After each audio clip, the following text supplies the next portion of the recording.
Hello everybody, welcome to the Stay Loyal podcast. This is our first episode, so if you are new here, make sure you drop a like, subscribe, drop a comment and turn on the notifications for any future episodes. Today we have some very special co-hosts with us, and we're going to start from the left over here, and they're going to introduce themselves and let you know who they are and where they've come from and where they are now.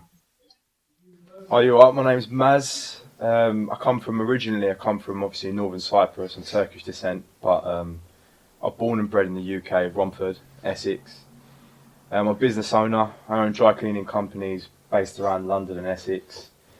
That's basically me. My name's Jarvis. I'm a WBC world champion, born and raised in Crawley. Do full PT and box for a living. And yeah, that's me. In Muay Thai. Muay Thai. Muay Thai world champion, there you go. Because people, I remember seeing a post and people got mad confused. They start saying you're not a boxing WBC world champion. Definitely talk about that, yeah. What's going on? My name's French the Kid. I do UK rap. I've been doing it for a while now. Moved to France, moved back here. Try and implement the lingo in my rap as well. That's what I'm known for. Yeah, pretty much. That's me, yeah. Yeah, I'm Jake. Grew up in South London. Worked with Jack to help scale the business. And yeah, just help make an impact on people's lives. And I'm Jack, aka Jack's Amazon Club. Started my business 4 years ago. Didn't have a clue what I was doing, but worked my arse off and kind of got me somewhere. So I guess we're going to talk about it. Wicked. Sweet. All right. Cool. You want to take it away, Jake? Oh yeah, cool. Obviously, you know we've all experienced some success in our fields. Ups and downs. But what I wanted to know really, firstly, was at what age did you realise what you're doing now was for you guys? And whoever wants to start will start. All right. Yeah, go on, I'll go. So yeah, obviously I grew up around the gym. My old man owns the gym that I train at and work at now, so I've always kind of been involved with it anyway. Obviously watching other people train when I was younger, looking up to people, a few inspirations as I was younger. Obviously it drove me to want to do well, you know what I mean? And I think a big factor of me was having people around me doing well that encouraged me to do well. So it weren't just me, it was more of a team effort, you know? Yeah.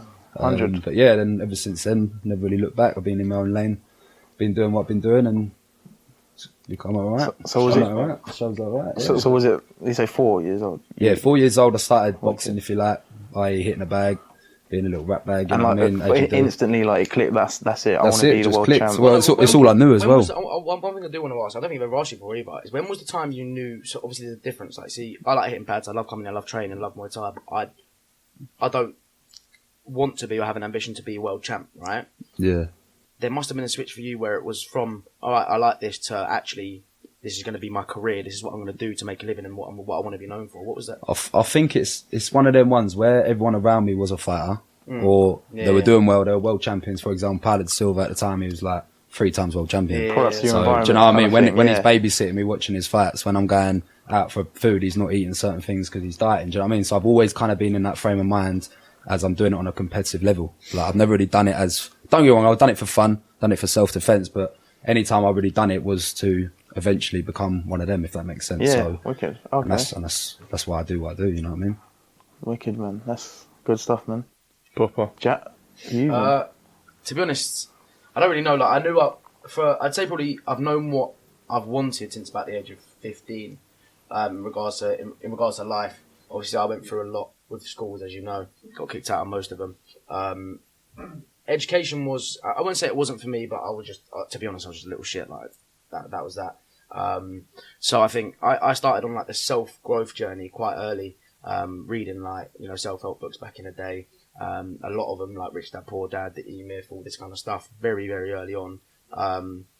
But that was kind of without end goal, without target. I guess it was just a case for me. Right, education ain't really working, or I'm not trying to make education work, so I'll just do it with personal stuff. Do you know what I mean? And business stuff, which would obviously make a difference, hopefully at some point. But I think it's when I started college. Because I started college, I'd done my GCSEs at home because I literally just got kicked out of my last centre 3 or 4 weeks before GCSEs were actually meant to be taken, and I just thought, you know what, like I fucked up at school, and I think it's when my results came through. My results came through, and I got like 6 B's and 2 C's, and I was thinking, crap, I got kicked out of every single school I went to, bar none. I didn't study, I didn't try hard. but I got 6 Bs in 2 seasons. That's impressive. Better than me, It's mate. not Yeah. not mad, but it's Yeah. impressive. Better than me, mate. So I thought to myself, man, that's potential. If I actually worked hard, I could have got.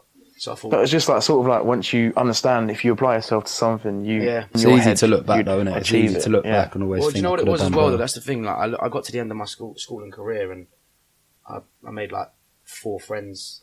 I just it was very disjointed. Do you know what I mean? And it wasn't like I saw other people and I thought, oh man, like they just went through it nice and simple. It didn't cause their parents. I caused my parents a lot of stress, man. But when I got to college, I was like, yeah, this is the time I want to change.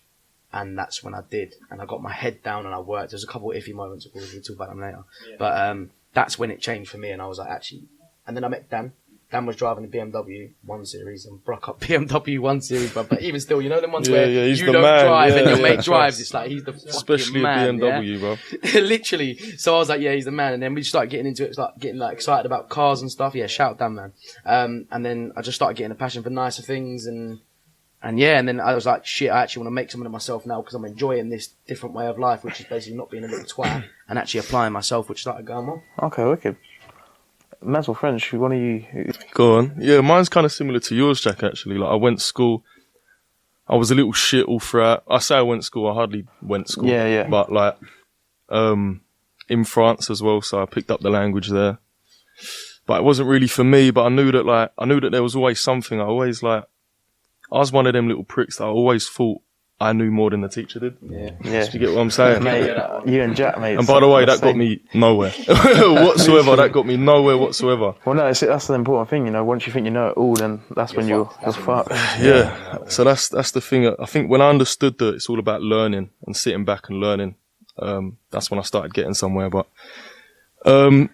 yeah, for me, I was in France. I moved back when I was 16 here. And then the way I picked up music was I was just always around it, to be honest, innit? Like my mum has a band, like she does Irish folk music in pubs and that. Like she's always playing music around the house. Yeah, literally. I've just been around it constantly. I could tell on Call of Duty the other day, man, there's a big old... Yeah, I had a little yeah. No. I don't even live with my mum. No, it was the missus playing the bangers. But, and then, yeah, I think the switch for me was like, right, I'm not doing good at school. I'm starting to get back into other things that ain't good. I really need to do something here. Yeah. And then I just started writing down bars. I think it was this one night. I was freestyling with one of my boys, Rory. And he was like, write that down. Yeah. And then I must have said a French bar when I was drunk that rhymed with the English bar. Yeah. And we were all just like, oh shit, like fucking hell, that might work. Then I started doing freestyles in my room.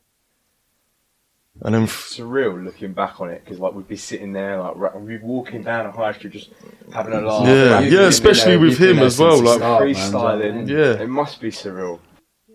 It's funny, innit? Like I think it just shows like you don't have to obviously I would always tell people stay in school, it's the best for you. But like there's a lot of people that literally they just you just don't do it. It's just not for you, innit? Sometimes school just ain't for you, is exactly. it? Yeah, so it's like the old saying, judge a fish by its ability to climb a tree or finger thumb. Yeah, it's just silly for some people.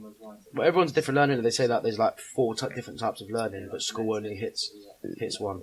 Yeah. I've learnt more now since I left school than I ever did in school. 100%. Exactly. 100%. Exactly. Just, I mean, they don't teach you anything at school really that you need to know in general life. Do you know what I mean? Like, Yeah, life skills. Yeah, life skills, exactly. Life skills. At all, literally at all. And then done freestyles, and then eventually got on some platforms. I used to just send out all my freestyles on Snapchat to everyone. I used to pressure people to share my shit. Put me on your story, bro. yeah. No, it's just like put me on your story, bro. Nah, like, yeah. And then I got seen by Kenny Allstar. He's a DJ in the rap game here. And then the rest is now we're here, innit? Pretty much. How was that when did he make first contact with you, or were you sending it to him? Yeah, he did. So I released a freestyle called Only One Freestyle. Yeah. And it was just like I think it was in like this thing called Pirate Studios. Yeah. Where you can kind of book the room out, you do what you want. Yeah. We filmed it. I had like the background was like one Irish flag. Yeah. And one French flag. Yeah. I've Seen that. Yeah. And then he must have seen that. That got a bit of attention. And then he must have seen that. And then that's when the Mad About Bars came. Pretty much. Man, went from crazy. there. It is mad. So Literally. that was the big. That was the bang for you. Yeah, the biggest opportunity, and obviously we had to take it, make the most out of it. Right place, right time kind of thing. 100%, 100,000,000%. What about but yourself, yeah. mate? Yeah. For me, do you know what? To be honest with you, I've been very lucky in life, very blessed. Cause I've always Yeah. come across amazing people. My mum, my dad, my best friend, my brothers, always high quality people Yeah. have come to me in my life, and I was always, like you guys were saying, I've always been a bit of a little shit. Little You know what I shit, mean? yeah, I yeah. got kicked out, Understatement. constantly, getting, Understatement. constantly getting kicked out. I was causing the old man so many problems when I was a youngster. I got kicked out of my first school for fighting. And then they moved me to far away so I could go somewhere where I wouldn't have any of them kind of Know problems. anyone? Trying to get rid of you. Yeah, basically, yeah, trying like not to get in any more trouble. Yeah. And mate, I was just, for a long time, to be honest with you, I was just so lost. I was just a little shit, just causing problems, selling little bits here and there, having fights and that, getting in trouble with the police. And then I had friends that had extremely high aspirations Yeah. in life, extremely high. I was surrounded by really good quality men, and it started to rub off on me. I don't know when. It was around the age of about 16, 17. We were just soldiers, man. Mm. Like, I started to realise something about myself that I never knew was there. I had a deep loyalty and love for my brothers, Yeah. despite the fact that I had all these problems. That I had bad temper, I had this, I had that. I was a bit lazy, but despite all of that, I had good qualities about myself as well. I was willing to die for my brothers. Do you know what I mean? I never knew that about myself. And then a few years ago, my old man, he ran dry cleaning businesses. He was an immigrant. He came over here, ran a fish and chip shop in Birmingham, then moved down to Essex and opened up a dry cleaning business down here. It's a family business.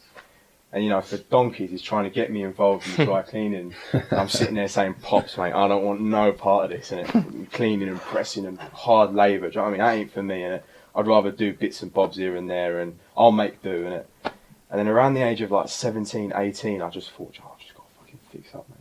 I can't be doing what I'm doing here. Innit? Do you know what I mean? I'm either going to end up dead or in prison. Yeah. And I need to make a serious change right now. So I just completely fixed up, man. I stopped hanging around with stupid people. I cut bad people out of my life, and I only focused on my good true people, brothers, yeah. my good friends. Was there what one incident that made you think that's it? That's it. I'm done. Yeah, was I a tell you, turning point. There was Yeah. one turning point actually, and it was I was on my way to Tesco's. I was trying to get some chicken for my mum. Yeah. She was not well in it at the time, and I was walking down this alleyway. There's a narrow alleyway. It's a bit of a shortcut. So from my house, there's a little shortcut you can take. You can get to Tesco's about 5 minutes quicker. Yeah. And Yeah. as I'm walking through these alleyways, I see these two boys standing there, and they're kind of like, they're bogging me out, like staring me out like that. And me being like prideful and egotistical, I'm thinking, how dare you? You know what I mean? You're Yeah, looking yeah. at me, staring me out, and stupidity. Yeah. And as I'm walking past, I lost my cool, and I kind of turned around. I headbutted him up in his nose, and within a split second, he's pulled out a plastic bag which had a knife in it, and he's plunged it right there into my chest, and I've kind of keeled back. I was on the phone to him at the time. I had my AirPods, and I can hear him screaming in the mic. I can hear him scream, go, "What's going on? Where are you? Where are you? Tell me where you are right now." Obviously, I'm sitting there Mental now. thinking I honestly thought he'd done me. Innit? I genuinely believed. I was thinking, he's just done me, 100%. And I remember stalling for time. I remember talking to him, going, "Did you just stab me?" And I'm trying to feel underneath my jacket. It was quite cold. This is during December. Yeah. I'm trying to feel whether I'm wet to see whether I've been got or not. I'm trying to keep him talking. And he's still lunging at me, trying to get me. And I'm thinking, fucking hell, that's a main area. Do you know what I mean? Yeah. That's going to kill me if he's done me. And anyways, felt like an eternity, but it's probably only about a minute, 2 minutes. He's still Yeah. trying to lunge for me. He's a bit of a coward because he's kind of like, keeling over like that. He doesn't really want to close the distance because he's scared he's going to catch one. Yeah. And anyway, he just sprinted off. And, you know, like, I was fucking still angry at the time. I turned around to his pal. I said, what are you doing here? It turns out he was selling him a 10 bag or a 20 bag or whatever. And do you know what? I got home that day and I was sitting there and I was thinking about it. And I was thinking, usually, any circumstance before where I've been in a situation like that, I'd sit there and think like, yo, that fucking dickhead, that was his fault. I'd always blame it on someone else. You know? Yeah, It was yeah. him. It was you. It was you that made me lose my temper. It was you that made me do this. But I looked at myself at that point and I thought, That was the day. mate, I nearly died, innit? You Like, start thinking, innit, if you didn't do something and they wouldn't have done that, then For it goes what? on, doesn't it? Yeah, for what? For pride. Yeah. For ego. Yeah, And yeah. this is the world we live in. It's that easy these days. It's not like you have beef with people and this and that. You just get set on for no reason, innit? 100%. You know. I completely changed my life after that day. I started reading some really good books actually. And I don't know if anyone there knows about the 5 Rings by Miyamoto. You might know because it's a martial arts book. I don't read books, but I don't read books. yeah, I know the ones you mean. Breaks noses. Famous Is that a film? it's a movie. Yeah. It's a famous martial artist. His name's Miyamoto Musashi. He was a famous samurai in the 15th and 16th century. He slayed 62 enemies in hand-to-hand combat, and he basically outlined. He was big into Buddhism. He outlined these principles about how the way you should live your life. You shouldn't feel pride and ego. You should kind of like you should be clear of mind. And it really hit me these messages. I'd never heard anything like that. Yeah. And yeah, man, I started changing my life from that point onwards, and I started grafting the shops every day, going down there Monday, Tuesday, Wednesday, Thursday, Friday, Saturday, just started working. And I realised that there was an aspect of the business, dry cleaning. I don't know, for those of you out there that don't know, it's a very old school business, very immigrant based business. You open up a shop, you build up a loyal customer base. They come to you for years and years and years. Their brothers and sisters come to you, their mothers and fathers, and that's usually how you build business in that industry. But I kind of I realised there was a gap in the market for an online business, Facebook and creating a website, advertising through Instagram, and high-end clientele, high-end garments, luxury garments, Stone Island. I know Jake's out there with the drip and never. Yeah, but it's Pointing to look for the designer. Oh fuck. Yeah. but yeah, and I just focused on that, and I focused on the good people that I had in my life, my brothers, and it all started going right for me from that point onwards. To be honest with you, it was that moment that really changed me. Well, that's huge, isn't it? Because you are a product of your environment. 100%. Definitely. But the other thing with that is, at points, obviously, there's certain factors that you can't change sometimes, like mainly childhood-wise. But as you grow up, you know, you can change your environment. There's so many variables that you can control. Yeah, And it's not easy. you know, what I like to reiterate to people is that when you focus on what you can control, you know, everything does start to get better, as opposed to 100%. worrying about what the you can't, uncontrollables, because yeah. you know that's life. That's how it is. But it's solely down to you, and it is really a big mindset thing with 100%. it all. I find, but It's all mindset. It's It's all mindset, heart, and authenticity, like being genuine. yeah, You know what I mean? Always be genuine to other people, but to yourself first of all. You know, 100%.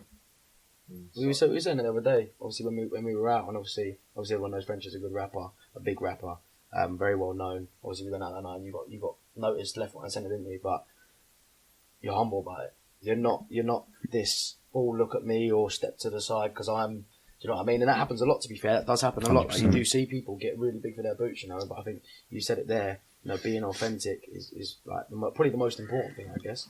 yeah. I mean that's what separates you from others. You know, real is rare, as they say. Real is rare. Real is rare and real recognise real. Exactly, 100%. One question I do have, though, is gone out my mind because I can't. That's a little cut. Oh, it was a good question as well. Shit. Okay. One question I do have, though, is that, like, for everyone as well, because it's cool, because we're obviously all in completely different industries, and doing very different things, but I think the values and the ethos that we, and the persistence that we have is all the same, no matter what you know, if you're just, you know, gunning for a number one, or you're gunning for that title, or you're gunning for another £1 million or whatever it might be. you know, if you're in business or whatever it might be, or you want to open 10 stores, or you know what I mean, like Yeah.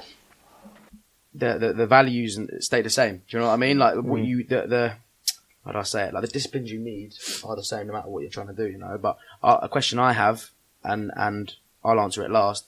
Was there ever a time you thought about chucking in the towel and going, "Oh, this is good, but like," or "This could be good, but this is tough"? Like, is there ever a time you thought, actually, you know what, I could give this up? Every day. Yeah. Every fucking day. Yeah, There's not a single day. I mean, you probably know, you do a lot of running and training. That's it. You probably sit there and fucking, I want to do this today. Trust me. I think for me, the biggest thing is competition. Do you know what I mean? Like, I'll get to a point where, like, for example, I won the WBC World Title. I was buzzing. Everyone's going like, "What's next?" Like, you've done it. Yeah. I'm like, "What do you mean? What's next?" There's like, do you know what I mean? Just because I've won that, there's people to defend it to, blah blah blah. And I think seeing other people want to get where I am, that's what keeps me motivated. Do you know what I mean?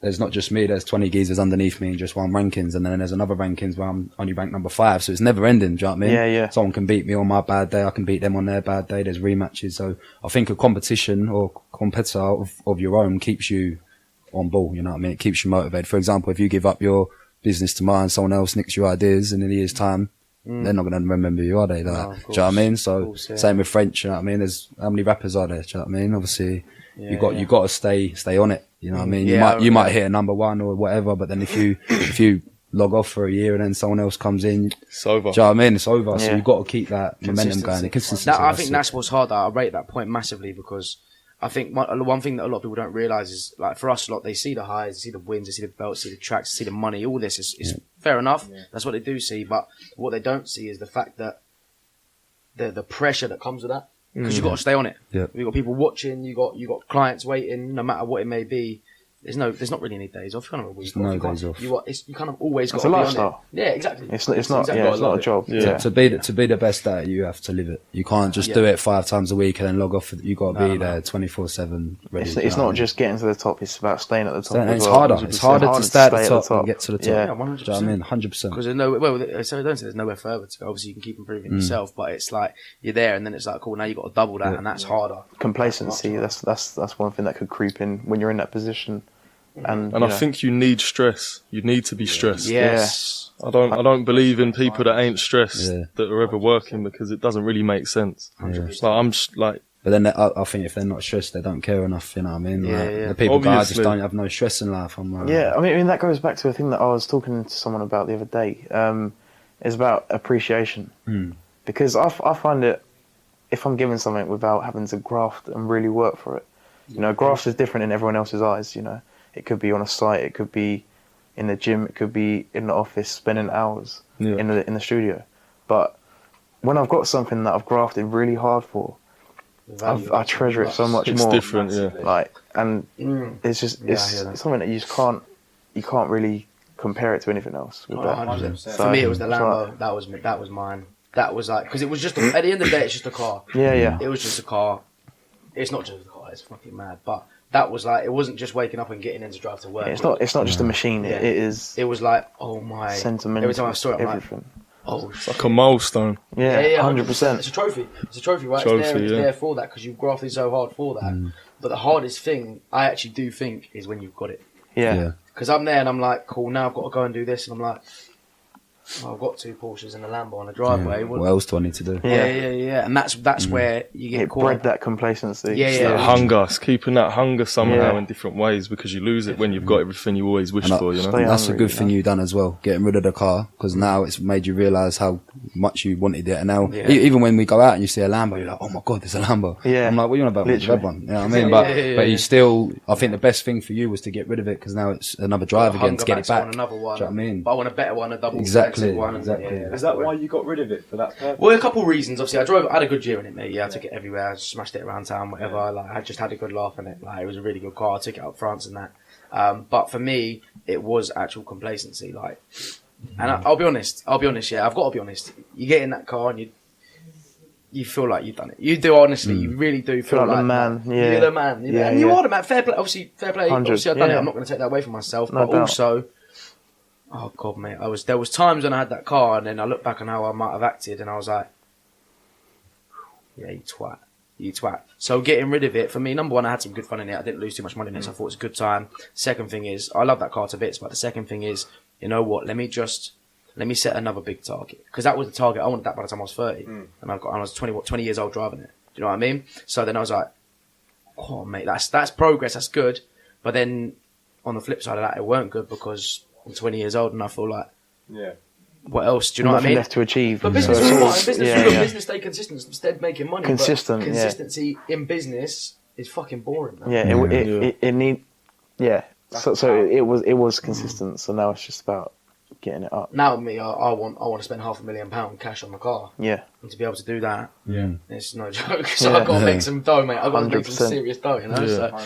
So that's why. So yeah, complacency's a. So going, I was thinking about your question earlier about chucking in the towel. I mean, it's sort of what Maz says. Like, there's trials and tribulations every day in whatever you do. I think though, for me, like, it's just, if I didn't maybe word the question properly, I meant like obviously I know there's things all the time where you're just like, oh, this is tough, or like, or maybe this day you just want to stop and relax for a bit. Not that level. I'm talking, fuck it all, fuck it all, like. So I had my first car for a day. Derek Trotter. Yeah. go on, sorry. He goes on about that. So I had my first car for a day, right? I had L plates on it. It was an Audi A1. It wasn't like a old banger. It was a decent car. Banging first car, mate. So, I've booked cabs for my mate to come sit next to me, Dan, obviously the one in the Beamer, to come so I can drive my car about with L plates on. So I'm having a good time.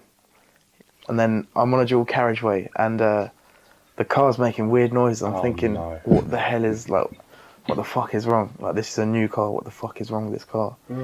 So I'm on the phone to my mum. I'm like, Mum, like, I'm not being funny, but I think I've been done over here. I think this car's fucked. She's like, okay, what's your plan? What are you going to do? I'm thinking, I'm going to one of two places, the office or home. Home's a little bit further, so I'm like, all right, I'm going to go home. Thankfully, I chose that because if I went office, it would have been back roads and it could have been a lot worse than what it was. So I'm on that dual carriageway on the way home, and it just starts like bumping up and down, and then it just slams on the floor. Like the front left wheel just slams, and then it's just sliding down the road. I see the wheel bouncing down the road. Like the world sort of like stops and slows down whilst I'm in that moment. And I was like, because when I felt like giving up with everything at that time was because it felt like nothing was going my way. I felt like I was getting done over left, right and centre, you know. Obviously, after the backlash of that, I'm talking to the companies and everything. They're like, no, fuck off, that's your problem, not mine. I'm like, you having a laugh? Like, all of My that. wheels just falling for no reason. Exactly. All of that's happened, and it's just like, cool. In my head, I was thinking kamikaze, like, do something mad, like something crazy. Yeah, but I think, And do you know that what, was- I want to add something to that situation because you're missing out a big part of that. Because obviously, a lot of people see my story, but Jake has been sidelined with that. He's been like every step of the way. Nothing I've done has been without Jake. Not a single achievement, nothing. Yeah. And we was on such a race, such a run, and we were working. We was at the office at 8 or 9 in the morning. We didn't fucking leave till 3 in the morning every single day, and that was tough. And you were still getting the driving done. You still pass your test. You're still buying your whip. Yeah. And at the time when we were reinvesting everything, so neither of us were taking any money at all. But that was huge. That was a time when it was like, mate, like, oh shit, Jake, you've actually done this. Like, literally, alongside everything else. Yeah. And then that happened, and I think I was looking around like, this is like, it's German, like all that bullshit that you fall into. Like, I was just I was gassed. And obviously that just felt like a knife kick in the teeth, like stab right here. Like that note That's you're what it going felt on about like. as well, saying like you've had Jake the whole time, French had his mum with his kind of business, you had your family, I had my old man, like it definitely helps. It helps, do you know what I mean? Like you need that 100%. adult I had my kind of pops as well, guidance, to you be know? fair. Yeah, exactly, and your Without my pops, I yeah. would have been off the rails. I'd have been a little what I twat. You know what I mean? And he always kept my head straight and always backed me and always supported me as well. You know, like without that, you can never. Do you know what I mean? And I think he's helped me become the man I am today because without that. You need it. Yeah. You need that guidance. Yeah. It'd be brutal though. But yeah, that was for me. That was everything that happened as a result of that. So that was when I was like, you've done everything so right. We worked so hard. We were just hitting. We were just doing That was everything that it. I was everyone else like, wouldn't do, and you got fucked over. fuck. Feels like there's no reward kind of thing. Yeah. But then thankfully, Oh, sorry. Yeah, thankfully I had the good support system around with my friends, family. Otherwise, yeah, it could have been a different story. Yeah. We're here. We're here today. Look at you now. Yeah, exactly, mate. Look at him. Voila. Baller. Baller. Big bread. He loves it. Come on. So you mean as in like, I'm done with this, completely done Yeah, with so this? you're on your come up. Like you found your thing. Now you got to work and grind your ass off to get there. Did something ever happen that made you think? Do you know what? Like, with what I was doing, it was more of like a, I don't know how to explain it. It was getting past the hate, I think, that was a bit weird and a bit strange at the start, because when I started, the hate was like, oh, this white kid from Essex with a comb over. Yeah. This and that, spitting on drill. Yeah. Do you know what I mean? And I feel like I should have anticipated that a bit more. Yeah. But then when you're in it, then you're in it. Yeah. And I think there was only one real moment that I would have thrown in the towel, and I think that was before it really all started. After the freestyles I was saying I'd done all the freestyles, and I released like one single called Bella Latina, Yeah. and I thought that was gonna, you know, when your expectations Yeah. are just crazy, you're like, yeah. Man, that's harsh as well. Overconfident. I was way too overconfident, and it just didn't hit. It's like when you like pull a catapult back and then you let it go and it goes and it just backfires, smacks you in the face. Like, pretty that much. Gas, that hyped up, and then it just didn't hit. And then expectations are a big thing, you know. literally. And then I thought, you know what? Fuck it. Like, it's not working for me. Maybe music. I wasn't serious, and I was serious, but you know, when you're not making any bread from something continuously, but then you're also having to provide and live.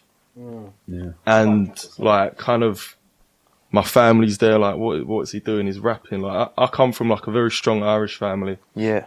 Where it's like, my granddad came over.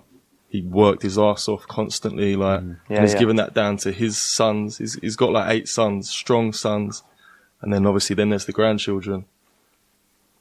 And you know, it's like, it feels like, Break the mold a bit. yeah, I kind of broke the mold completely. Yeah.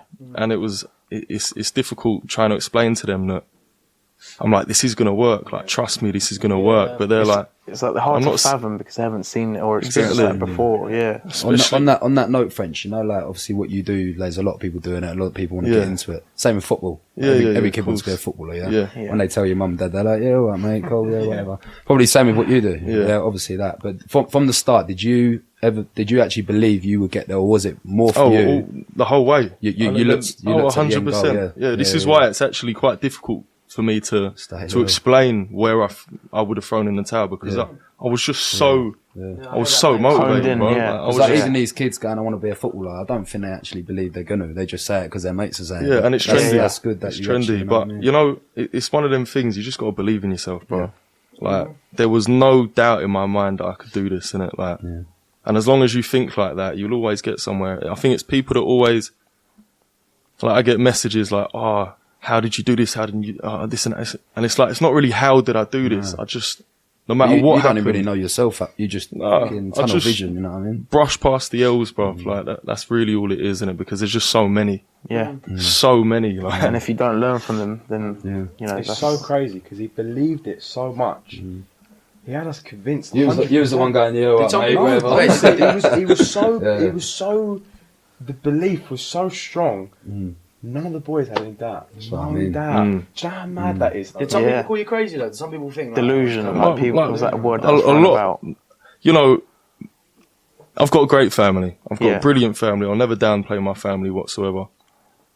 But they had doubts. They had doubts. It's fair enough. Yeah, doubts. You know, But you need doubt. You need doubt. You need. Yeah, that haters, you motivated need me. I was doubt. like, I'm gonna show you, like, this is serious, you know. And Double down and prove them. Exactly. Prove yourself right and prove them wrong. It's like staying loyal to your goals, isn't it? That's You it. know what you wanted, no matter what came across you. Exactly. So yeah, throwing the towel.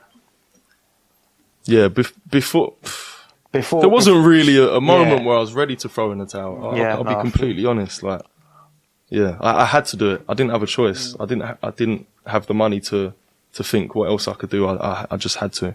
Yeah. And And yeah, pretty Panned out much. though, didn't it? Beeline to it. Yeah, done all right. Yeah, Yeah. literally, mate. Like, it's mental.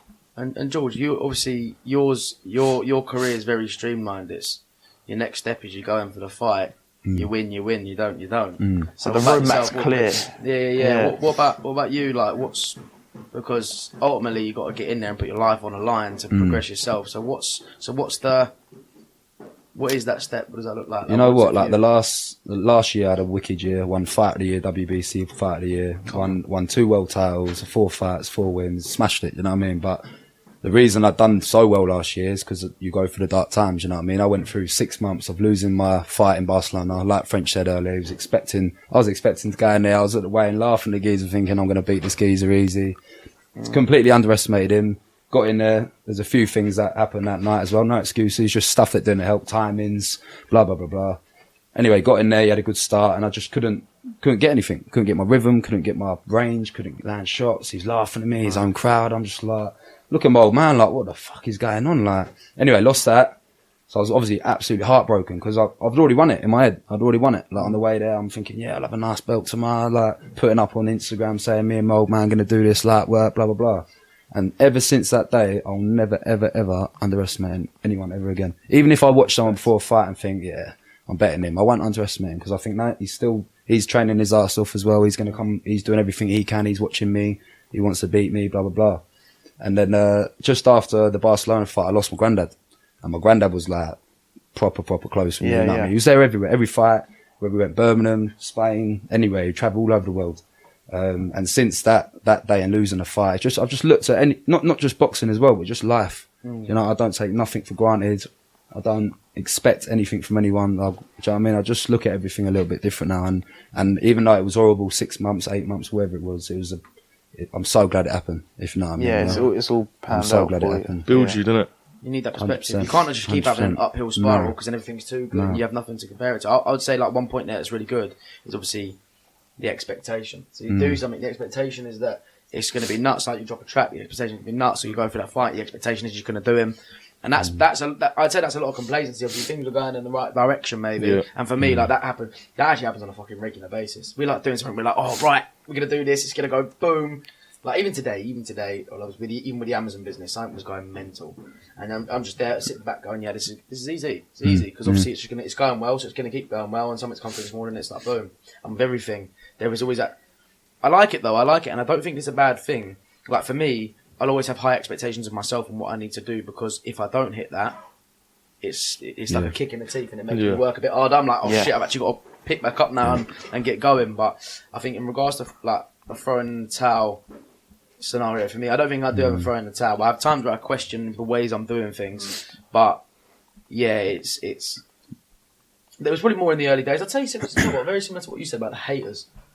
I was there and I was trying to fathom it. Like I'm trying to do my thing. It's a weird one. I'm not saying I'm a multi-millionaire back in the day, because I wasn't. I didn't have much dough, but we were working hard and we were going to get there. Yeah.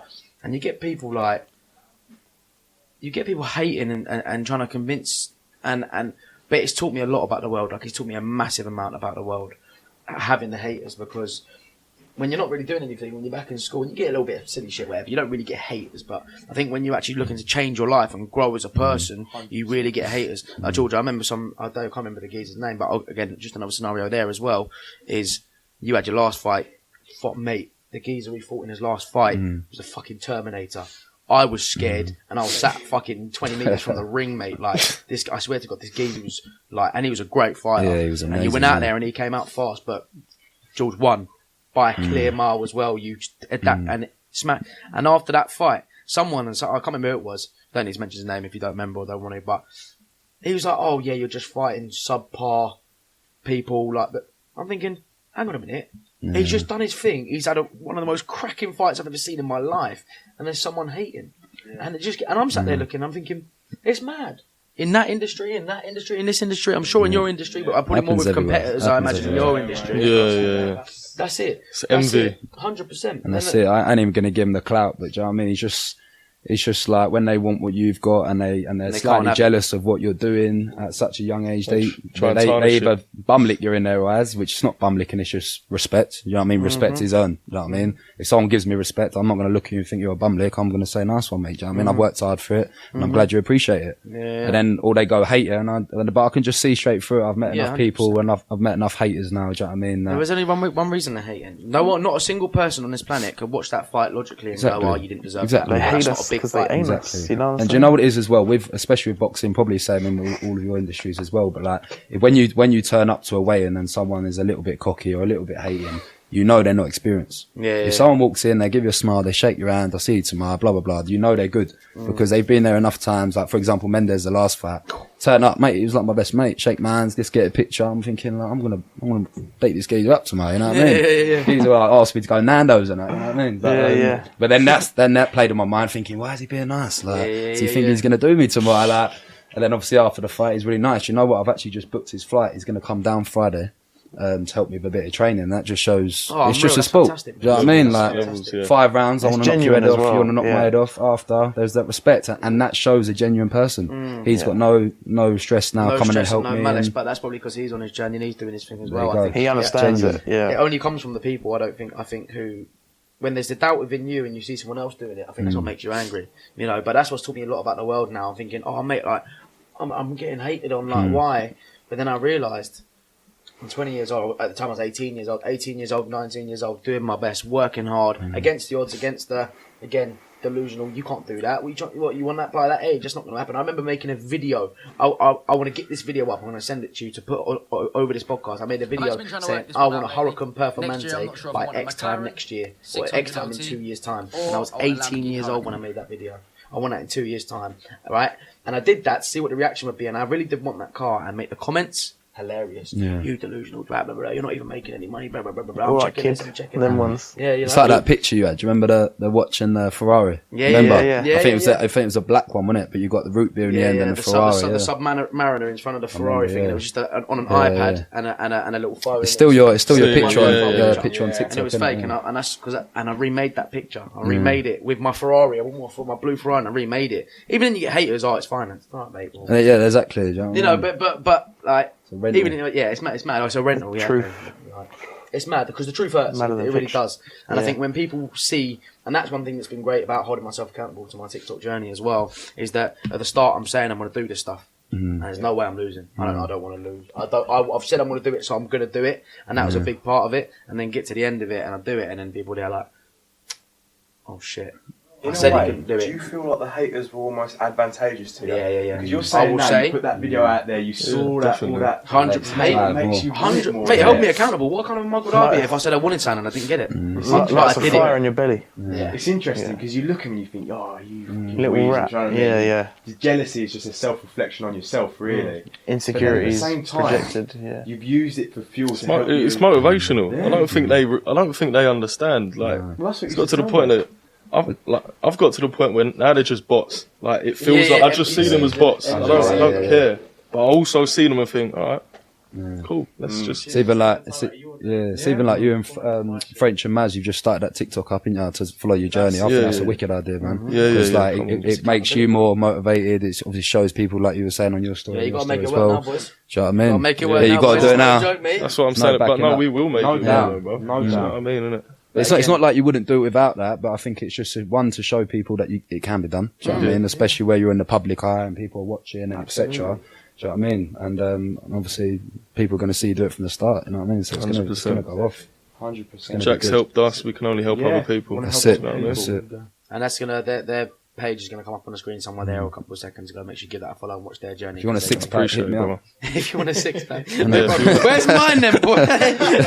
It doesn't work. I'm bulking. He's only been training 2 weeks. Right, boys. So we're all on our own, journeys to success. And along that, I imagine we've all set ourselves goals. And like, what's the biggest goal that you've all achieved so far? Biggest goal for me would obviously be winning the WBC world title Yeah. last year in April. Anyone who knows Muay Thai boxing is like the biggest organisation. prestigious. You know what I mean? It's what Yeah. everyone dreams of having. You know what I mean? I remember winning my first British one when I was 17. Yeah, 17 years old, and I was like, amazing. Do you know what I mean? Never really dreamed of the world at that stage.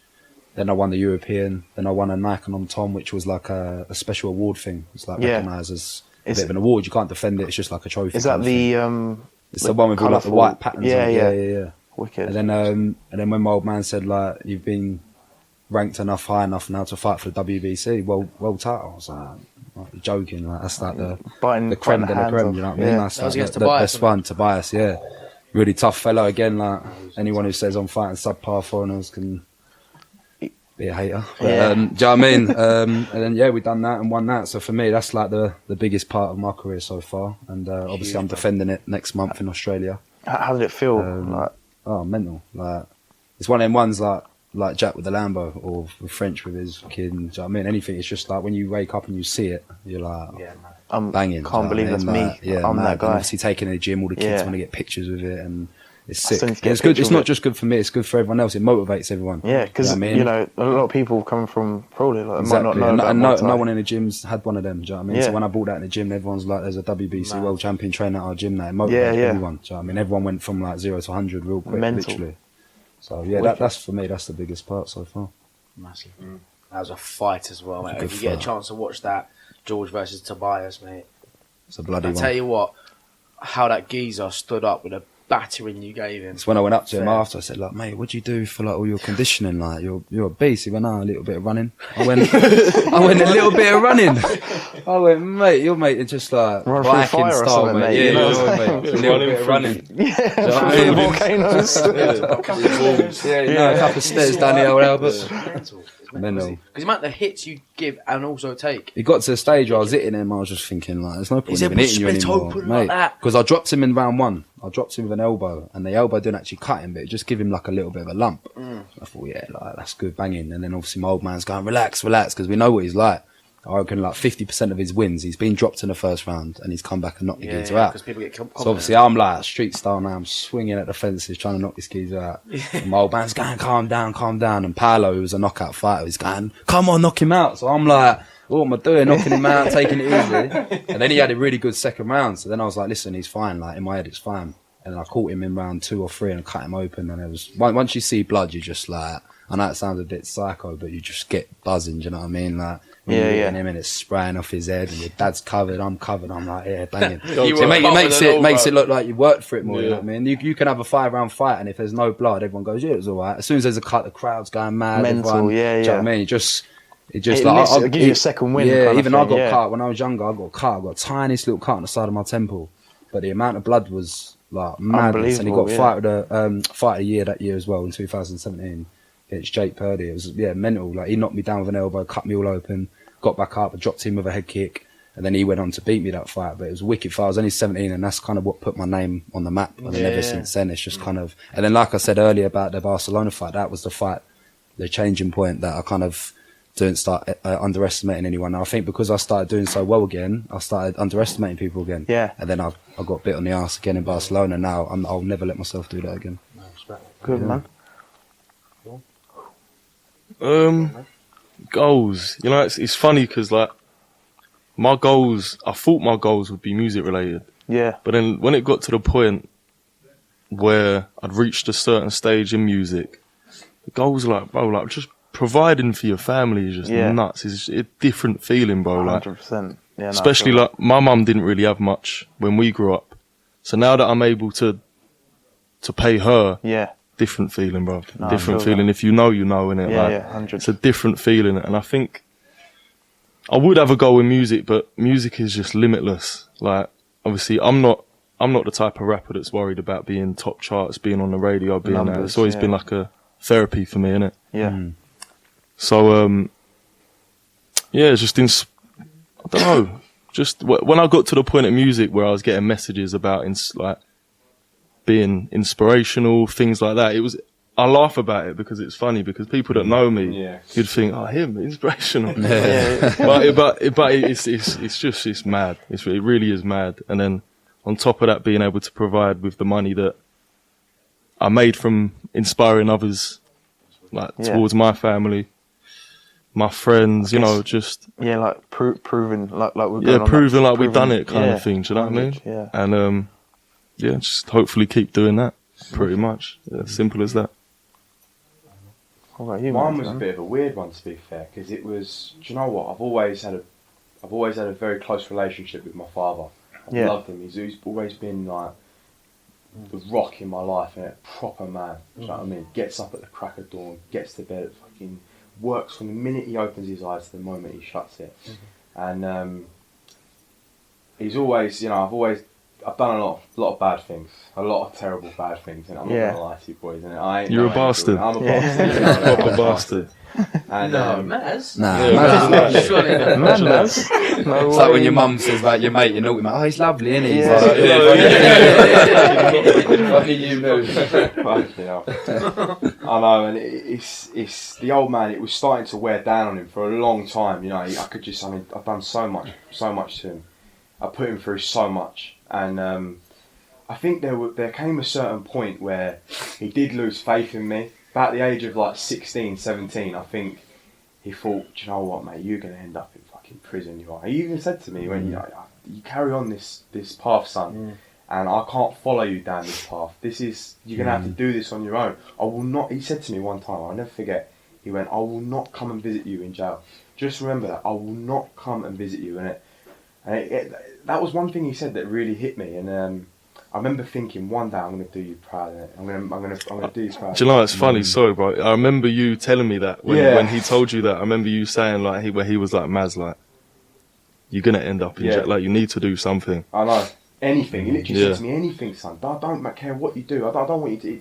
The guy's weren't asking me to become a multi-millionaire, billionaire, CEO, Elon Musk. He's just saying, do anything other than this. What you're doing, be productive. And it's better than what you were already on. Be better, so- basically. Do better. Yeah. Do better. And he'll support you through And that. I remember just like literally 2 years ago now, a year and a half, I moved out, got my own place. I made a bit of money off the old crypto and that. Bit of luck, to be fair. Yeah, I'm not gonna lie, mate. There's a bit of luck involved. But he turned around to me and said, "Well done, son. You know, I mean, you've really turned it around." And I remember thinking, That's one like thing. That's what you need. Big Yeah. mate. It's huge. Oh, it was like a weight off my. Because at that point, then I felt like if he passed tomorrow, he's gonna die thinking, this bum, Yeah. bum, criminal, scumbag, and knowing that now he knows that I'm at least on the right path. God knows what will happen, what the future holds, but he knows at least that it's looking positive. You're doing Yeah. well. You made the change Yeah. from what you were from Massive. before. Yeah. Exactly, 100%. Effort, dedication, I think your dad stands. Yeah. Stands Above with a everything lot. else. Yeah, he's a proper old school bloke, proper. Oh, Yeah. wicked, man. Well done, brother. So I'd say for me, my biggest achievement, I don't know, I say like obviously the things I love are my passions and my cars and stuff, and obviously I've done that, but that's not really my biggest achievement. I think my biggest achievement is obviously I've never really spoken about it on a podcast too much, but I think what I was not destined for, but what the route I was going, I didn't have much going for me. But I always pushed myself against the odds, and I made it. And I didn't make it, but I made it work against the odds. Like moving out at 17, didn't have a bean to my name. Moved out at 17, got straight on benefits, literally housing benefit, universal credit, and I was doing stupid little shit to like the money lending stuff. Yeah. Like fucking loan sharking, just dumb. In hindsight, it was just stupid to do. But Absolutely. and I was working at Tesco, and someone would need 200 quid by payday. So I'm like, cool, pay me 300 quid by the end of the month and for next paid. They do it and they get paid for it. Like, sweet. And I started off my fish and chip shop as well. My fish and chip shop, Hussein. Big up Hussein. Remember? He always used to call me. Big up. Yeah, Jack. You You money? got anything You for got money me? for me? Yeah. What you got for me? And I got, honestly though, it'd be like a little bit, it's like a tenner. I'd literally give him a tenner. Jake would be with me, tenner, and I'd be like, right, you pay me back a tenner, but you give me savoloy chips as well, mate. Yeah. And it's like working, bro. So I'm like, Hustler. poor Hussein, bro, he's got no more Savoy's tabloids. back, mate. Then it got to a point of like, okay, sweet. Now next time, you give me a chicken burger and a savoy and chips. All right, sweet. This is going well. Cool. Then it got to a point where he's asking for 50 quid, and I'm like, well, I've had enough fucking fish and chips now. I've had enough, mate. I'm done with that. Yeah, I want to go buy other food. So look, mate, give me 60 quid, 70 quid at the end of the week. Yeah, he'd do it. You know, hindsight, it was stupid, not very legal, No, and it's dangerous because you lose Hustle, your money man. like that, and you're not protected, right? Yeah. But it worked like that, and I was like, oh, this actually works. And someone at Tesco was like, all right, I need a bit of dough, Jack. How much do you need? 600 quid. Phew. Why pay me 900 at the end of the month then? Obviously just slapping the margin on is silly, but they do it. That's interesting. They do it. Did you ever have anyone run out on you? So, obviously, going back to what I was originally saying, obviously, I just made silly things work, and that's what I'm proud about, because it really was like a stupid little come-up story. It really was just doing anything possible. There's a couple of things, but yeah. So I was doing it, and then I'd have someone message me, "Oh, Jack, I'm from your area. I can have some dough, please." And I'm like, all right, okay. So I built up this. I think I started with because I was working at Tesco now, so I had a bit of income, but I think I started with £1,000, and I got up to £3,500 rapid. Yeah. Obviously, I ended up spending it or whatever, because I weren't going into business at that time. I was quite young. Then like 16 or 17, just started college at this point. And there's one geezer working there. And you know what? I look at it partly my fault. Look, people need money. And if they can't pay it back, they can't pay it back. And if they're needing money a certain amount because they can't pay off their bills, they're going to do it to you at some point. You know what I mean? And I'd give this geezer, I don't know how much it was, £1,000. And I was like, right, cool. You give me £1,500 back in 2 months, like over 2 months, $750 a month or whatever, for 2 months, which was good dough. Yeah. Anyway, first month you missed out on it. So I'm like, shit, what do I do? So I'm looking at, what do you do when someone doesn't pay back a loan? There's a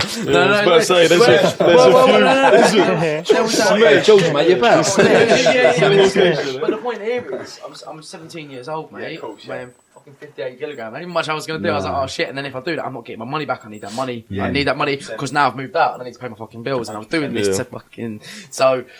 So that was that, and that's what he was doing. And then he didn't pay that in the second month anyway. I called his debt collectors, paid them for £300-400. I don't think they're official debt collectors, but I'm not going to mention them because I'll tell you what happened with that as well. Oh my! Right, okay, cool. So, fair play to them. You know what, they were doing their thing. They did try. I just got a bit aggro anyway. I paid his debt collectors. They were going to his house, whatever, doing all this. It was just a mad situation. I'm not. I don't even know what I'm doing here now. I'm trying to get my money back or whatever. And they were going to his house, and they've been going to his house for 3 years now. 3 years trying to collect this debt now. Yeah, he's just been fucking running around. And do you know what? I don't need that money no more. I didn't need it for about 1.5 years after that, or 2 years after that. But that's kind of how it was going. And yeah, the debt collector was going out to get my pops to come up and like help me scare him. Obviously, like tell him when he's going around the corner. He got me to send him text. Yeah, got him text messages and stuff. I had no idea, mate. But it was just these little chops you had to do to make a bit of money. Anyway, that happened. It never went too well. The debt collectors didn't end up getting the money back. I tell you what, I ended up leaving. It was about 1 a.m. I swear to God, I'm on Google now, and I'm leaving this debt collector a bad review. Didn't get me my money back. It's been 6 months. Yeah, listen to this, bro. 1 a.m. I posted it, yeah, and at 7 a.m. that morning, I get bangs on my door. Oh. Bangs on my door. I leave him a 1-star review, yeah, and obviously my name and everything was done. Turns up at my house, yeah, knocks on the door. You're Jack, aren't you? I'm like, yeah.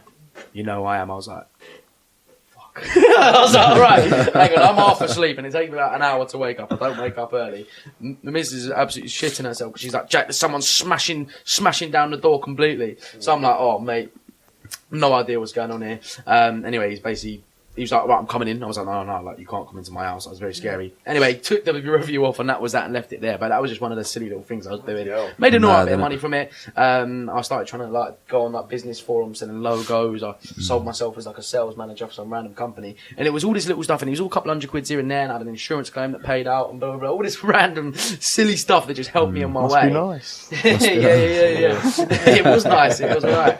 And then it was just, I made myself that decision. Look, I had a comfy home. My parents looked after me. I was like, first thing is I never got given a penny. I was £5 a month pocket money or £5 a week maybe for as long as possible. But that was if I'd done my work, and if I didn't do it, I wouldn't get that. But I forced myself into a tough situation. I thought, and this is where I appreciate my dad more than anything. And it's very similar to what you said, right? Two completely different scenarios. Your pop said, Chuck, if you do this, I ain't coming to you. I ain't. And my dad said, Jack, if you move out, that's absolutely fine. Absolutely fine. But you never come back. You pay your bills, or you're fucked. You pay your bills, or you're home. At that point, at the time, I'm thinking, well, I got confidence, stupid confidence. You idiots, bro. I was earning no money, and as soon as I left home, I got my overtime cut, so I'd run out of dough now. So it was literally and all the petty bills stack up. As well. That's it. That's it. TV license. No, literally. License, Toilet paper, crooks. Yeah. sponges and shit, and bleach and that. Like, what's all that about? Literally. Anyway, that had happened, right?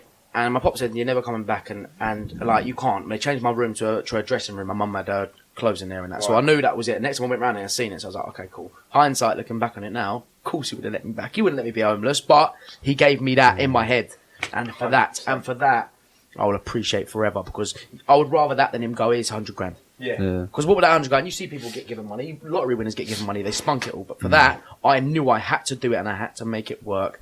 And that for me, mate, was mad. So I put myself in a situation where it was tough, where it was harsh, where I had to learn how to do everything. I had to learn how to pay bills. I had to learn how to get money. I had to wake up on a Monday morning and make my own money because my money that I was getting weren't covering it. And making it through that to the point where I can inspire people, show people, the people around me, and give my people and family opportunities. That's one thing I'm most proud about. That's amazing, man. It's wicked. Well done, man. It's all done. All right, lads. So for the viewers, yeah, I don't know who's going to start or how this is going to go, but obviously we've all got social medias. We've all got important like stuff to uphold, and like important like obviously you know influencing, innit? So you can't really put everything about your life out there. But what's one funny thing, that's happened in your life that you've done that the people don't really know about? They can know about, but you haven't really just put out there yet. What's one funny thing that you've done, or one silly thing, or one that you can talk about that you've done that you maybe shouldn't have? Trying to think one without incriminating myself. I'm doing that. That's all. You know. We'll go abroad. Oh, abroad. Yeah. Poor, Abroad. We've had Yeah. a few abroad, yeah. I've had a few madnesses abroad. Can't New York, Dubai. Fucking no. Mine's more people coming to me, and obviously the stuff we teach inside the gym is very, like you get a new kid in, you say, listen, you only use this on the mats, blah blah blah. You got to make it very clear. But we even get older geezers coming there all the time. Like we had this one geezer, and he is a Turkish guy, and he owned a kebab place in Orpington. Anyway, come down, bit of a fella, blah blah blah, whatever. Anyway, started training, and obviously you say to him like, listen, can't use this stuff outside the gym, etc., etc. Anyway, so he left, got a picture and that. One of my like a bait for a mate, so he wasn't a stranger, I knew him anyway. 12 o'clock the PT was, the same day, 8 o'clock in the evening, said, I won't say his name, but said he's tagged you in a story.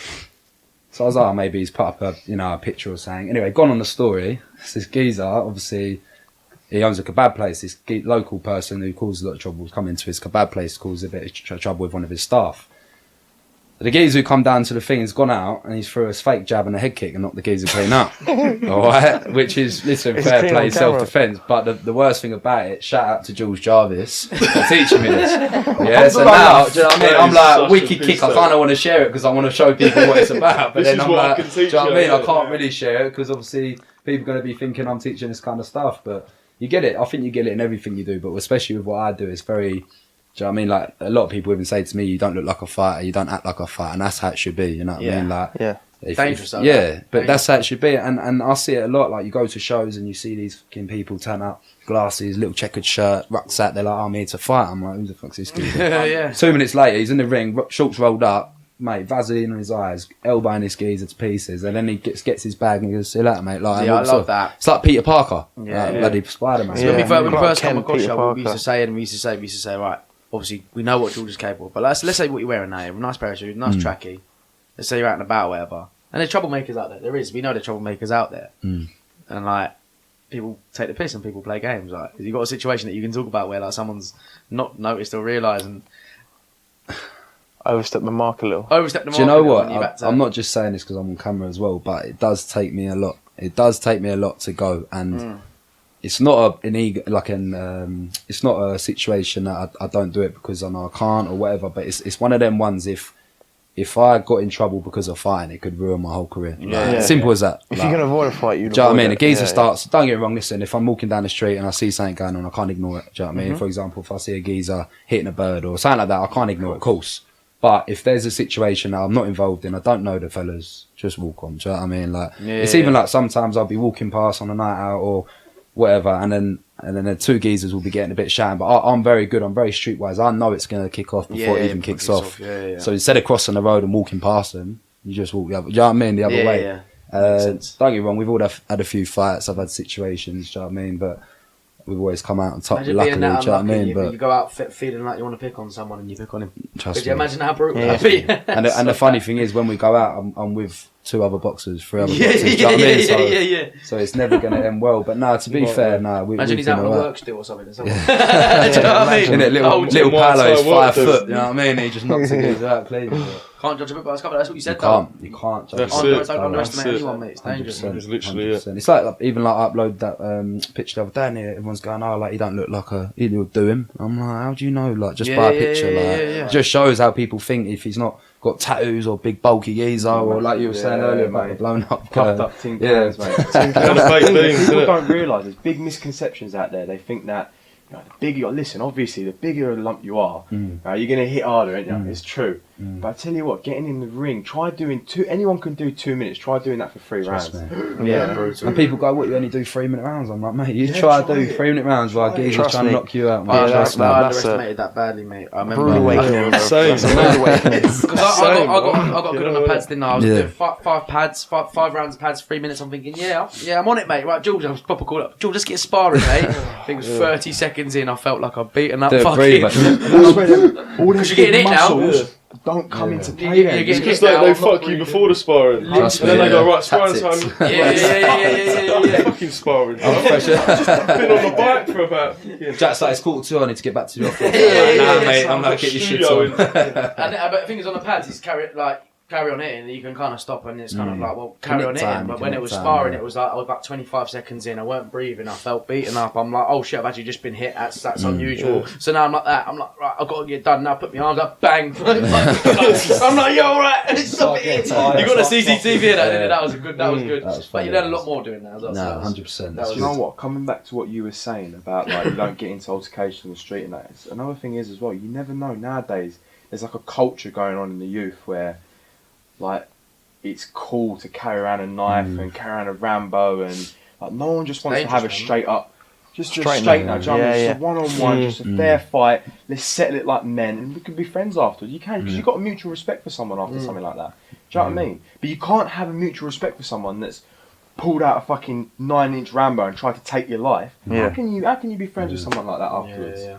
Do you know what I mean? You don't want to be around them people, like, and that's why I got respect for like the travelling community. You know what I mean? Yeah. Like they meet up, they have their straight now, they shake hands, best man wins, and that's how it should be. If you have a problem with someone, either get in a box. Like I've always said to my old Boxing, man, yeah. if anyone's ever got a problem, come in the gym. You both put gloves on. You have a fight. Give it a When crack. you're done, you're done, and then you Alright, walk Jack, out. And let's that's go, it. mate, let's It's go. better, yeah.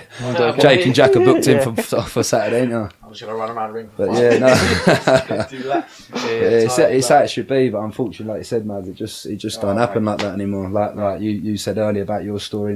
Do you know what I mean? Yeah, Just, definitely. I mean, we've been through some mad ones, innit? You know which ones I'm thinking about, which we might not be able to say on camera, but some really serious situations where just people don't want to. They're not interested in having a fair fight anymore. They just want to kind of like make a name for themselves. And I've got this knife. I'm a big man. It's a big thing now, isn't it? It is a big thing. But Yeah, Thing is, no yeah, heart. That's what it gives them a full sense of security though, as well. 100%.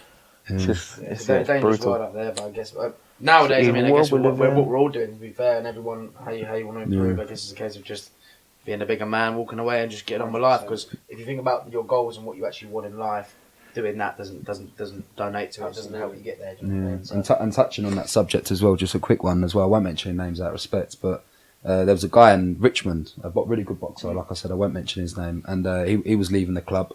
Wasn't drinking, I believe, that night, 'cause he's got a young daughter and that. Anyway, leaving the club, and he got surrounded by a couple of boys. And obviously, this geezer, like myself, he boxes, so do you know what I mean? He's pretty much a weapon, you know what I mean? And he done his best to hold him off. Anyway, one of them then ended up swinging for him, so he's obviously done his thing on him.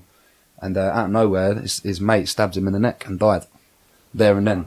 And this was only a few weeks ago. The geezer's got a 5-year-old daughter. I actually met his old man a few years back in Mexico on the holiday. Most loveliest geezer you'll ever meet, that father. I didn't actually know the son himself.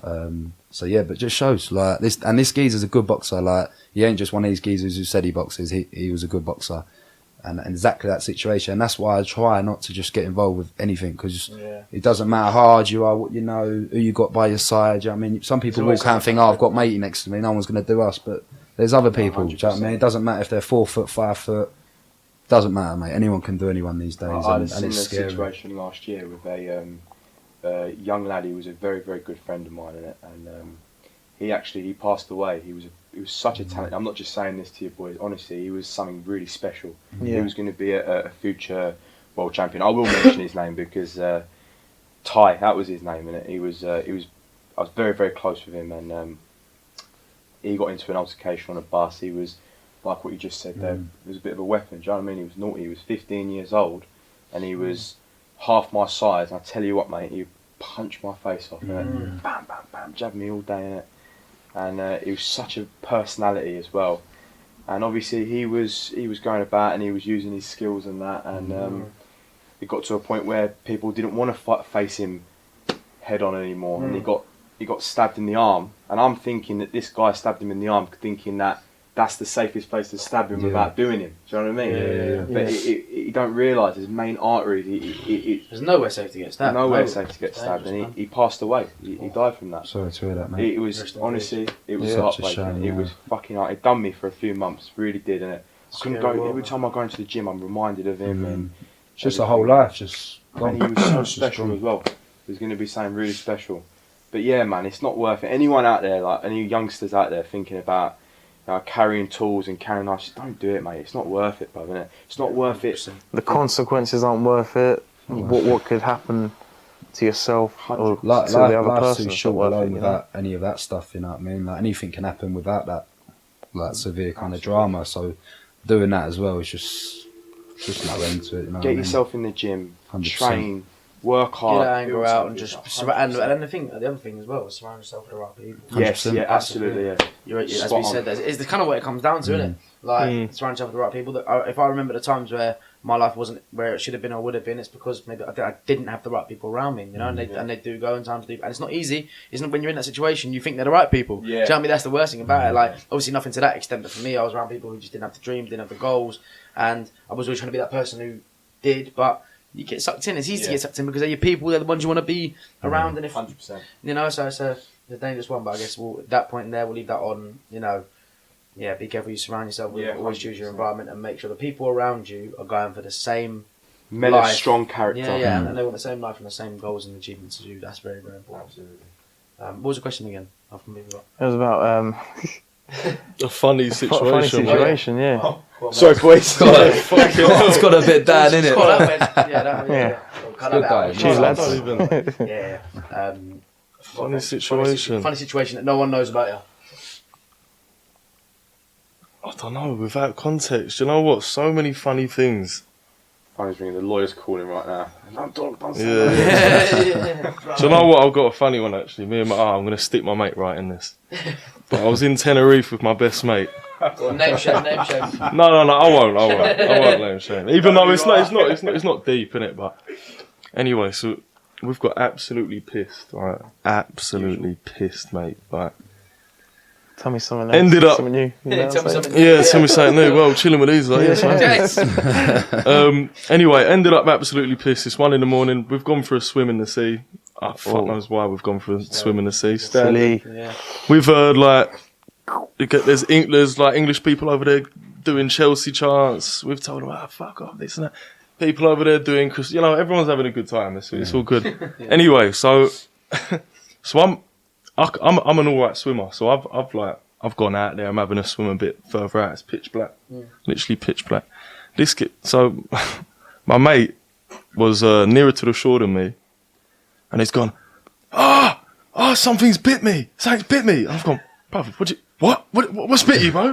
What's bit you? I'm out. Like, I'm out. So I'm out. Yeah, I'm like, so I'm kind of swimming around. I'm trying to go with the current. Like, I'm gone, bro. Like, I'm gone. He said, something's bit me. Anyway, this silly bastard, bro. He stepped on a sea urchin. He stepped on a sea urchin, bro. And he's gone, actually, don't worry. And I'm like, bro, my heart's bad. I'm like, I don't fucking know what's in the water, bro. yeah, I don't, mate, fuck that, bro. Yeah, so, anyway, so we couldn't walk. We're absolutely, like, when I say pissed, more pissed than you've seen us, like, Yeah. pissed, bro. Yeah, literally. But I've had to carry him back to the hotel. We're both absolutely. I'm like this. I'm like, oh fuck. His foot is just. He's mullered, like mullered. Yeah, they're brutal, they are. And yeah. Actually, do you know what? I'm gonna leave that story there. I'm gonna leave that story there. But yeah, that was a. honestly, mate. we had locals look at us like, what the fuck are these lot doing? Was that the first night, wasn't it? Oh yeah, no. The funny part was this was night. the first night. Oh, This was like the nightmare. day we got there. He completely fucked himself. Oh, they ruined my Yeah, that was holiday. a funny one. That's yeah, that was one of the funny stories. But there's a lot more. But obviously, you know. Yeah. That'll come at a later date, I'm sure. Yeah, definitely. Yeah, definitely. Right, go on, Jacob. I was riding somewhere on the scooter whilst I was drunk, and I didn't realise, but I'd actually crashed. But I'd also crashed into a strip club. oh no! So, we doing? What an entrance! So I've crashed into the strip club on this scooter whilst I'm rat-arsed as well. And then my first instinct is just run, like just get out of there. Like I'm laughing, everyone's laughing because it was funny. But as I'm running away, bear in mind, like I'm heavier than all my mates, so my scooter's not as fast as theirs. So I'm trying to go like full speed, and I felt someone grab me. Like, I thought it's one of them like having a laugh, like this is funny, like what. So I've turned around, and it's his bouncer, and I just reacted like, oh, like get the fuck off me, like just throwing him off me. But whilst he was grabbing me, he'd been like slashing me like with a blade. Like my jacket was literally torn to shreds. And it was a proper leather jacket. Like it wasn't. Yeah, you're lucky you had a leather jacket on you. Yeah, literally. Yeah. Luckily I Must have had a been a leather good jacket leather. on, but literally it was slashed up to bits. I was gutted about that, but. To be fair, Obviously- this bouncer, I'll give it to Jake. We were only, 17 at the time, or 18? 18, 18, yeah, just turned 18. Yeah. You sure it was a bouncer? And this bouncer was about 6'8", mate. Massive he just bloke. dashed it from the You club. just see Jake go. Just dashed it. Three-pointer. Just dashed this bloke, yeah, 3-pointer. With it. But literally, like I was. lunatic. It was one of the ones that I'm laughing like I'm not serious at all. I turned around, I was like, "Who the fuck are you?" Stop Like, slashing No, me. but the worst thing about it for us, yeah, is obviously we like me, Ryan, and Kai. I think it was. We're gone. Yeah. Obviously, we're Ryan on and the scooters yeah, Dan, that's it. Me, Ryan, and Dan. We're gone, mate. Yeah, Obviously, Dan's a little bit slower, but obviously me and Ryan, we were gone, mate, because obviously we knew we'd had to leg it now because Jake just completely fucking GTA heisted this place, this strip club, yeah. So we were legging it, and then and I mean, like turn around, I see it happening. I'm like, oh shit! So now I'm scooting back, and I get there, and obviously this bouncer's just been lobbed, and Jake's there. I was like, oh shit. You know, it's a funny situation. And then you go, that could have gone very left, Yeah. very left. It's funny very now left. looking back. He's slashing you as you're on the. The thing is, like now I understand a bit more about how things can operate. It's understandable that he was just doing that to obviously It's like a shake scare everyone tactic. up. Yeah, because he could, and he probably could. He's probably got people further up that could make those things happen. So obviously we were fortunate, but that was very funny. Like we were doing. I blame absinthe. I don't know if you know if you've Oh, been. but Czech why are you Republic. drinking I hadn't absinthe? had any No. before. Basically, so we. Who we even were drinks ordering- absinthe? Nah. They So were we were putting it in ordering these these bloody shots, B52 and they were shots. Oh, they is it? tasted banging. B52 shots, they're light on fire. Just backing them all night. What's that And I like? felt- 80%? What is absinthe? 70, Mad. 80%? Yeah, it was a lot, mate. Percentage, Yeah. But literally, we were The getting thing these is- shots, and obviously we didn't know because we literally said, "Oh, B52, because I knew for a fact that B52 was a nice tasting shot. We're drinking, oh, these are good, mate. After about 3 of them, there. Yeah. This was another night. This wasn't the same night. Jameson's I'm there, I'm like, B52s. I'm like, what? We asked them, what is that? What is in there? Oh, absinthe, and I'm like, Rat poison. Oh, yeah. 5 more. 5 more. Yeah. The thing is, yeah, it didn't taste bad, but it gave you a weird drunk. I Personally, I felt a weird one. I didn't. Yeah, like a buzzy, A yeah. lot of people say that though. They say that absinthe is like a weird kind of. Yeah, because weird buzz. you're fucking 80% of alcohol. It's lunatic standard, mate. They'll literally strip paint off your car. Like, they actually take Yeah, paint off your that's car, not bro. fucking, Like, fucking holy water, bro. Even you rap, yeah, let's get the absinthe out. well, I'll run in with my funny story. My funny story was getting arrested on the way home from an airplane flight. I got arrested coming off the plane, and that was that was a funny one, to be fair. EasyJet. It was on Friday the 13th, to be fair, so it was probably my fault for booking a flight on Cool. Friday the 13th. But obviously back in the day, I had no money. We went out to Spain. They're proper budget arse holidays. The In flight, between us. literally, the flight home. The flight home Shit on was floor, £4. 50 It euros. was £4 to get on that flight home because it was Friday the 13th. £4, right? Fucking My hell. suite would do that. And we got on this flight. We're there, and for some reason, right, we all trying to sit down in our seats, whatever, and there's just commotion going on. This person working on absolute twat. This person working on the flight, actual staff member, was going up and down, get to your seat, just sit down, stop asking me questions, blah, blah. Proper getting proper aggro. So a little bit like, oh, okay, that's odd. Put a bag up and sat down. Whose bag is this? He goes, and it's my bag, and he goes, don't be so selfish and turn it sideways. I'm like, all right, like fine. It's a duffel. I put it up. Okay, I was like, cool. Yeah, right. So I put it back up, and it was very odd. He's going up and down, and someone had pissed on the seats on the flight before. Oh, nice. Right, yeah. So they had to move a couple of people around, and people didn't realise that. So there's a lady there, and she goes, "Oh, my friend's at the back of the plane. Can she move here? Because there's three free seats here." And he puts his hand in his face like that. Shut up! I haven't got time for this right now. We sat there like, get the popcorn out. This is hilarious, right? Absolutely hilarious. So we're just having a laugh or whatever, and about the skis, and he's going off on one, like going mental. There was a guy at the front of the flight as well who goes, "Oh yeah, can I do something or whatever?" And he's gone, "Yeah," finger in his face, "Shut up!" Like, to this, and we're thinking this has got. I was thinking at the time, He don't like his job. I was thinking at the time, this is one of them prank shows. It's got to be. This is mad. This is mad. Right? That's what you would think. Exactly. But anyway, it turns out it weren't because he was proper aggro. And the flight goes off now, and he's been going at people, and we're sat there, and obviously we just left it as it is. He's still like proper, and he's doing the when they tell you where the exits are. And as he's doing it, he's staring this geezer with tattoos out. And I thought, take geezer, we can do something. He didn't do anything. What the fuck is wrong with his geezer? Literally like this, like giving it all that, telling them where the exits are, and obviously he was just proper aggro.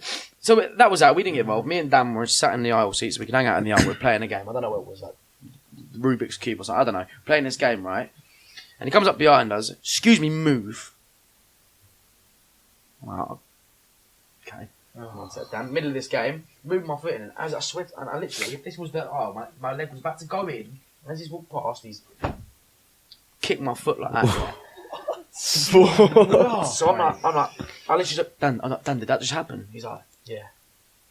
I'm like, oi, you. Anyway, I'm like, come here, you've just fucking kicked me. Why the fuck are you doing that? What have I done to you? I'm aggro, man. Like, I don't know, I just lost my rag in it. Anyway, I didn't do it, obviously I didn't do anything. Fair enough. I was like, come here. I was like, you come here. You want to fucking kick me? I'll kick you back. Like, just whatever. Going mad. He's like, don't fucking swear at me. Don't fucking swear. I'm like, don't fucking swear. It's a classic. That's a classic. Idiot. Like, I said, like, literally, you are so deluded. What are you doing? You're going around having a go at everyone. You're treating people like shit. You just kicked me, and you have the cheek to stand there and like be rude to me again. You arsehole. I'm going to speak to your fucking manager right now. I've had enough of this. I said, "Oi, where's fucking?" I'm standing up now. Where's the fucking manager? Right? She comes to me. Look, just sit down. It's all going on a little bit, so just have a seat and you'll be okay. So I sat down. I'm sat there. I want to speak to the manager. Manager comes over. "Can we have your passport, please?" Blah blah blah blah. All this kind of thing. I'm like, yeah. Take my passport, obviously thinking it's just standard procedure for a problem that's happened on a flight. Yeah, I've said, you just attacked me, I want to have a word with you. She takes it, she's like, don't worry, we'll have a word. So he's gone to the back of the plane. This is his attitude. I've had enough of the front of the plane, I'm going to the back. Well, I know, this is really what we're dealing with now. So he goes to the back of the plane, and literally he's there, and I'm seething, I've been kicked. Yeah, and I can't do anything about it. Obviously you're on a flight, you have to compose yourself. Yeah, so I've turned around and he's there. And he's doing the trolley service, his elbows on the trolley like this. What a weirdo. So I'm like, whoa, this is for real. So I've looked back and I've just laughed. Anyway, he throws the trolley, runs to the back of the plane. Fuck all this, he says. Throws the trolley, runs to the back of the plane, calls the pilot and says that he's in fear of his life. What? In fear of his life, right? What? So she's come back to me again. She said, no, we're going to have a conversation about this here, but you need to stop what you're doing, otherwise we're going to put a restraint like in the movie. Hey, Danny. We're going to put a restraint on you. I'm thinking, oh my god. So I'm so angry. I'm like, right, as long as we get to have a conversation with the manager and the thing, I want this because I swear to God, I'm going to go nuts. Like, this is bang out of order. Anyway, end of the flight's come. I'm there expecting a conversation. I'll just wait there till the end of the flight. We'll come and have a conversation with you. Everyone's getting off this flight now. I'm like, cool. I'm going to get this conversation. I'm going to So I'm waiting there 2 seconds, and about 12 armed police come on this flight. Yeah, and I'm like, again, deluded, thinking, I've done nothing wrong here, right, let's go chat to the fucking police then. So I'm on my way, going to speak to the police, right, we need to have a conversation, because, hey, what's happened on this flight? Taking my bag off me, taking my phone off me, you're under arrest, blah, blah, blah, anything you do. I'm like, oh, mental. Shit. This is going mental. Like, what? Dan's like, well, they've been told to go home. They've been told, go home. This is it, go home. Like, he's been taken away. He's been taken into custody. Go home. Jesus. So I'm there, and bear in mind, in the situation, I've written it all down on my phone, everything that's happened on this flight, yeah? And I'm sat there, throwing me in the back of the man. I've got the handcuffs on like this. I'm like, shit. He goes, you want to explain to me what's happened on this flight, mate? I was like, I swear to God, mate, I've done nothing wrong. Like, this is mad. This is actually mad. I've done nothing wrong. I promise I can tell you exactly what's gone on, but it's on my phone. Like, I can't think anything. I'm shocked right now. Do you understand? Like, I have no idea. I want to call my mum. I'm scared. This is the first time I've been arrested, and I don't know what I'm doing. Let me get my phone out. Right, you can have it. You do a runner, you're in big trouble. Like, mate, I'm not even through airport security yet. When am I going to start running across the airport or something? Like, anyway, taking them off me, I started reading it out to him. I was reading it to him. I said, this is literally exactly what's happened on this flight. And there was a bloke who sat behind me, and he stayed behind, and he goes, just a mo, because we do have someone talking to one of the staff, one of our police, one of my members of staff about the situation and what's gone on. And if he confirms your story, he said, look, I can see that you're shocked. I can see everything that's gone on here. He's going to corroborate your story. And if he does, you're all right. You're free to go. Because this just seems like a bit of a crazy situation. He's like, I don't know what's happened here, mate. We've been told that someone's had their life threatened. So obviously I understand their reaction. Yeah, 100%. And then they come on this plane and see me. I'm thinking, really? Mate? Yeah. Me? Did you have your stony on? I didn't have my stony on. Maybe now, mate. Yeah. This is what I'm saying. Yeah, so anyway, the guy's story matched mine. So they let me go. And I was like, wow, okay, cool. Anyway, well. Same day, we were on the messaging to EasyJet's, like, head of start, everything like that. This has just happened, I've been arrested, blah, blah, blah. We've got evidence, we've got witnesses, I've got all the witnesses' numbers and emails and stuff. Anyway, I got payout. I got $2,000. Oh, lovely. $2,000. No, off a £5 flight. That's not lovely. $2,000, mate. Looking back on it, do you know how much money I could have made from that? Do you know how much more if I took that? That's what I said. Here's $2,000 and free flights. Shut your mouth, kind of thing. You know. Anyway, driving Lambos, mate. It's all just he done him do Amazon. It's all in shit. He just keeps getting hit by cars. No, I can confirm that's not true. Honestly, just lunatic. I will leave me alone, mate. No, but promise they're not actors. I promise. That's all good though. Look at that geezer stayed behind, isn't it? And mate, do you know what? Funny enough, we looked him up, and he was on Jeremy Kyle. Oh my God! Someone from Jeremy Kyle. The geezer who saved me was from Jeremy Kyle. Is it? Very odd bloke, but you know what? Respect him, he actually stayed. But out of everyone, seriously, people saw what happened. People knew what happened. People knew how this guy acted, and they just got off the plane and left. That's why this world shit. Was this on the way home or the way out? On the way home. Oh right, you're lucky. Because imagine if it was foreign police as well. You ain't getting away from them, mate. No, that'd have been horrible. Mark. But yeah, no, I think that's a nice convo to have just to talk about the funny stuff that can happen even 100%. on our journeys of 100%. It's not all serious, put it that way. So we do have fun and we're normal. We're normal. Sort of normal ish sometimes. Yeah. Cool. What I want to definitely close the pod with, boys, is I want to ask everyone. I want to go around a circle. I definitely want to ask everyone a question. If there are people out there watching, and do you know what, they might want to get into a high management role. They might want to be a multiple business owner. They might want to be an online business owner and go and make millions. They might want to be a fighter. They might want to be a rapper. But one thing that is cool, one thing that is true, is that to get to the top in any of those spaces, you need to be at the top of your game, and you need the same values and the same disciplines, and it all works the same. You know, like you're working out, all the time, and you're training and you're fighting all the time, and you're watching your diet. I'm definitely not doing any of that, but I'm doing that similar with business. I'm working all the time on my business. I'm doing my best to grow myself, and I think for everyone out there, it's going to be important for everyone here to tell the viewers and what people, the people that are watching, for a bit of inspiration. What's one piece of advice you can give everyone out there, no matter what they're looking to do? So it's not industry specific, but what's one piece of advice you give everyone out there that's gonna stick with them and help them grow? For me, I'd always say have an idol, whether it's someone doing the same as you. For example, like I do my Muay Thai and everything, so it's either having someone a world champion or someone you look up to. But it can be anything, like Maz said earlier, a father figure. Do you know what I mean? But definitely have someone not as necessarily better than you or a better person, you were saying, but someone that is going to be able to drive you to do better, and someone will tell you the truth. You always need someone to be honest with you, even if it's not what you want to hear. Like I've had it before when I think I'm flying, I think I'm doing everything right. My old man will come in and say, listen, blah, blah, blah, and it makes me realise, and you never know it all, never. Even if you win the world titles, even if you make your first whatever, even if you hit your first album, whatever, you're never going to have not anything to learn, you know what I mean? The world goes on and on, so I think always have someone there to talk to and tell the truth, and always have someone to look up to, just to make you drive and push forward, man. Big bit of advice, big bit of advice, because it gives you vision and that tunnel vision to where you could go. Because there's only so far you can go on your own. Do you know what I mean? Like, mate, agreed. My goal is not my actual goal, if you know what I mean. Yeah. Respect, mate. Thank you for that. I think that's true. I think like what George said is, but it's always remembering and being a student to whatever you do. As long as you're a student, you're always learning. Never get ahead of yourself. But it's the basics. It's just hard work, dedication. It is like I know it sounds, it sounds like the classic thing to say, but honestly, It's so true. There's no magic wand. no, there There's no isn't. magic There really isn't, unless you're giving it, But if you're not, hard work, dedication. If you're like passion as well, you have to be passionate about what you're doing. Otherwise, there's no point doing it. And just be true to yourself. Always be true to yourself. Like Jules said again, people around you have to have the same mindset as you. Otherwise, you're only as good as the people around you, And yeah, just believe in yourself. Honestly, just believe in yourself. Yeah, That's literally it. That's it. Exactly. And like you said before, French, remember you put up a post on Instagram and you said you hate the word talented. Yeah. And it's so true. No one's talented. Don't get me wrong. No. You can be good at. You can be one of these people who are kind of good at everything, but without passion and hard work, dedication, you ain't gonna get there. You can be gifted with a bit of talent, but talent ain't gonna make you go. No, it's not. Talent ain't going to get you nowhere. I think, and it's easy to say someone's talented, but not realise all the work they've done in the background. Yeah. Well, it takes away, doesn't it? Because if someone goes, "Oh, you're just such a natural talent," Yeah. that kind of forgets all the hours, 100. and hours and weeks. It's like a and Ferrari months without an you- engine, mate. That's it. Yeah. Exactly that. No, I rate But that. Big. yeah, that's it. Literally, just work hard. Work for what you love. Work for the people you love. Yeah, pretty much. Yeah. Love that. Maz, Jake, you want to take it away? You want to go first? Go on, stitch you up. Mate, appreciate that.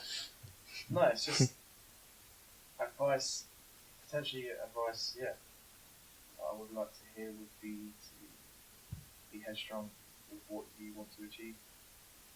So, understand that whatever goal you have in mind, it is achievable with the right work. But doesn't have to be hard work, it's about efficient and correct work. Mm. You could be working hard at something else that's not driving Agreed. Yeah. towards your goal. Right Yeah, one. Work, 100%. work right and Work smart. Work right. much more. Work smart. Yeah, definitely. Yeah, 100%. I like that. I like that a lot. Because a lot of times we can convince ourselves that we're working hard Yeah. when actually we know that we're Inefficient. we might be doing this because we know we need to do that, but this is just give us a bit more time to procrastinate on that one. So I rate that one a lot massively. Big time. Go on, I Maz. think, to be honest with you, I agree with a lot of what you boys have said. I agree with everything. I just want to add on to that. Mine would be be careful of the company you keep in it. That's the main thing for me, because I've had the same friends, the same four friends around me my whole life in it, and they've always steered me in the right direction. Morally, spiritually, everything. They've always brought me back to centre.